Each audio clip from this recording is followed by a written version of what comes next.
සමහර කාල තියෙනවා ඒ කාලේ මහන්සි වුණොත් ජීවිතේ ගොඩාක් කාලවල කරපු නැති ඒ කියන්නේ.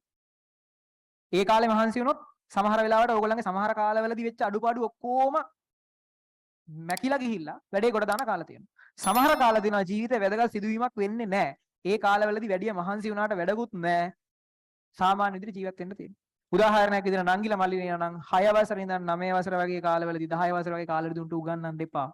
පන්ති මගුලන් නෙමෙයි උන්ට සෙල්ලම් කරන්න දෙන්න. උන්ව ස්පෝර්ට් එකක් කරන්න දාන්න, සංවේගයකට දාන්න, වලියකට යවන්න. හරිද? ඒ කියන්නේ නිකන් උන්ට ජීවිතේ කියන්නේ ජීවත් වෙන්න දෙන්න ඒ ටිකේ. ඒක කිසි දෙයක් නැහැ. දැන් හොඳට ලකුණු ගත්තා කියනකොට එක දිගට 95 6ක් විතර තියෙනවා. දැන් ඔක්කොම සෙක්ෂන් ෆස්ට් මොකද්ද වෙන්නේ? ඇවිල්ලා ඒ ලෙවල් හොම්බෙන් යනවා. එච්චරයි. වැඩක් නැහැ. ඒ වගේ කාලවලදී උන්ගේ ජීවිතේ ජීවත් වෙන්න දෙන්න නංගිලා මල්ලිලා ඉන්නවනේ. මගේ නංගි මල්ලි දෙන්න මේ වයසට ඉන්නේ. උන්ට මෙලෝ අධ්‍යාපනයක් නැහැ. හරිද? තින්නේ 30 පන්ති ඉන්නේ 40 දෙනා උන් 30 දෙනා. හරිද? දෙන්නෙක් ඇවිල්ලා නැතුව හරි එහෙම කේස්. එතකොට මේ දැන්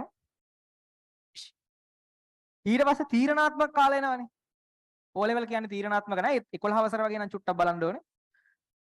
ඊට පස්සේ A level වල ඇත්තටම පළවෙනි අවුරුද්ද එච්චර තීරණාත්මක නැහැ. මේ කාල තීරණාත්මක නැහැ. මෙන්න මේ කාලේ ඉතා තීරණාත්මකයි. තීරණාත්මක කාලවල මහන්සියලා වැඩ කරන්න. අනිත් කාලවල ආතල් එකේ ඉන්න. දැන් කැම්පස් සිලෙක්ට් වුණා කියන්නකෝ. කැම්පස් සිලෙක්ට් වෙලා ඒක තීරණාත්මක කාලයක් නෙමෙයිනේ අධ්‍යාපනික වශයෙන් එච්චර. සාමාන්‍යයෙන් මේක එච්චර ලොකු දෙයක් නැහැ. වැට්ටික් කරගෙන යන්න පුළුවන්.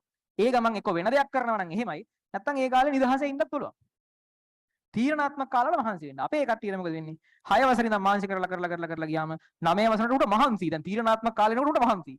හැමදාම එක වෙන්න. හරිද? ඊට පස්සේ A level දැන් එතකොට තීරණාත්මක කාලය ඇත්තටම බලන්න තීරණාත්මක කාලවලදී ගොඩාක් වෙලාවට ගේම ගහන්නේ ඒ වෙනකන් සද්දයක් නැතුව හිටපෙ.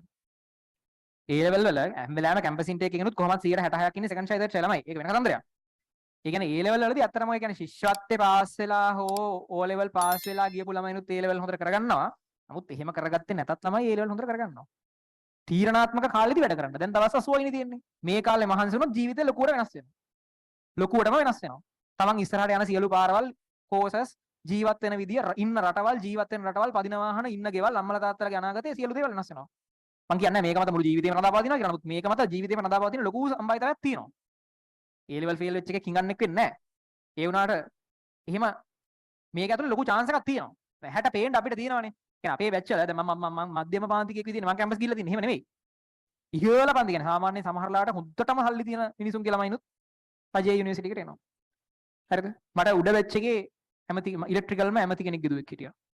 රජයේ ඇමති කෙනෙක් ගිදුවේ. හොඳ සල්ලි තියෙන මිනිස්සෙක්. ඊට පස්සේ සාමාන්‍යයෙන් හොඳටම සල්ලි තියෙන කට්ටිය පවා එනවා. ලංකාවේ ඉන්න ලොකුම කන්සල්ටන්ට්ලාගේ ඉන්ජිනියර්ස්ලාගේ එහෙම ළමයිනුත් එනවා. අන්තිමට අර හොඳටම දුප්පත් වගාවක් කරලා ළමයාට කණ්ඩ බොණ්ඩ දෙන අම්මගේ තාත්තගේ ළමයක් වෙනවා. අන්තිමට උන් හැම එකම ඉංජිනේරුවෙක් විදිහට දොස්තර කෙනෙක් විදිහට එළියට ගිහලා ඊට පස්සේ උන්ගේ ජීවිතේ ගොඩක් වෙලාවට එක හා සමානයි. එක ලෙවල් එකකින් ජීවත් වෙනවා. සමාජයක් වෙනස් කරන කතන්දරයක් මේක. හරිද? ඒකට දවස් 80ක් මැරෙන්න බැයි නම් වැඩක් නැහැ. මැරෙන්නම ඕනේ මේකට.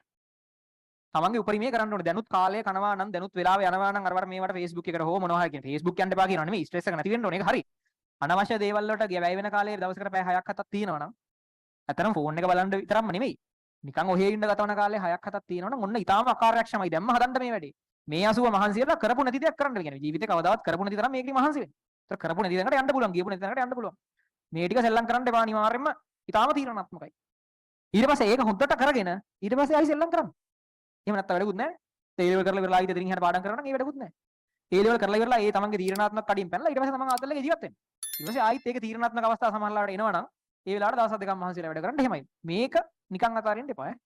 මතක තියාගන්න තීරණාත්මක අවස්ථාවල හරියට වැඩ කරන්න. මේ ටිකේ කලින්ම ප්‍රධානම දේ තමයි දැන් ඇත්තටම පළවෙනි කාරණාව විදිහට ලියන ගමන් අහගන්න පළවෙනි කාරණාව විදිහට ඕගොල්ලන්ගේ ටයිම් ටේබල් එක ඕගොල්ලෝ පොඩ්ඩක් ඇනලයිස් කරලා අනවශ්‍ය කාලය වැයවීම අඩු කරන්න. ඒක හිතුවොත් කරන්න පුළුවන්. ඒ කියන්නේ එහෙම කාලය එනවා සමහර වෙලාවට.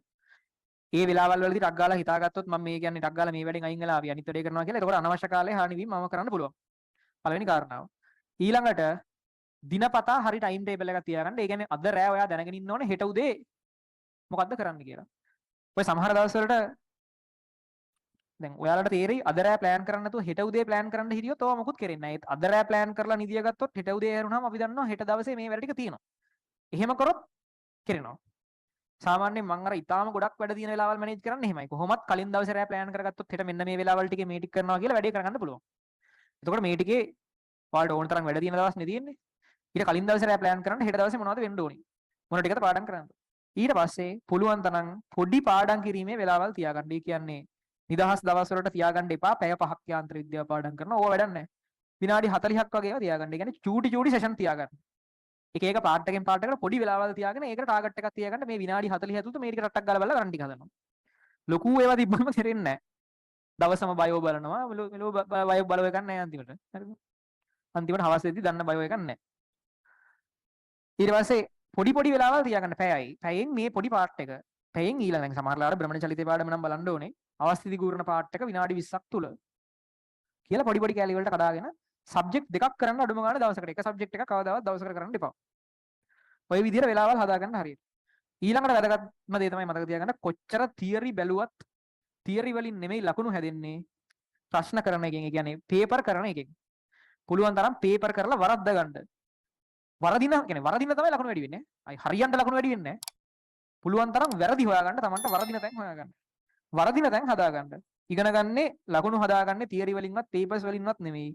වරදින තැන් වලින්. වරදින තැන් වලින් ලකුණු හදාගන්න. කොහොම ටික ටික මේක කරන්න පුළුවන්. දැන් ෆුල්ම ගේමට බහින්න සම්පූර්ණයෙන් තමන්ගේ උපරිමය දෙන්න මේකට. කරන්න බැරි දෙයක් නැහැ මේ ටික හරියට කල්පනා කරන්නේ කරගත්තොත්.